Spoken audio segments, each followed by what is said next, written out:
Армысыздар менің құрметті көрермендерім, сіздермен бірге мен Жансая. Біз бүгін барлық адамдарда жиі кездесетін сүйек жүйесінің аурулары туралы тақырып қозғаймыз. Сүйек жүйесінің аурулары қазір медицинада өте белгілі және ол емделеді.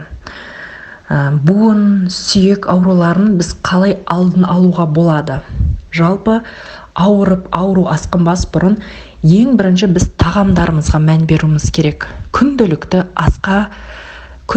тамағыңызға қосатын пияз, жуа, осыны тамағыңызда күнделікті піскен күйінде, шикі күйінде қолданатын болсаңыз, буын, сүйек ауруларын алдын аласыз.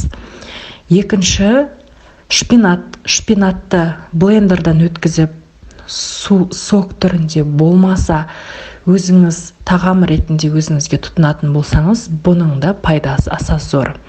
Жаз мезгілінде пісетін шие, өзі қышқыл, керемет дәм береді және дәруменге бай шие сіздің организміңізді дәруменге толтырумен бірге сүйек ауруларын алдын алады. Келесі, яғни буын ауруларына күнделікті гимнастиканы жасайтын болсаңыз, сіздің буындарыңыз, сүйектеріңіз ауырмайтын болады.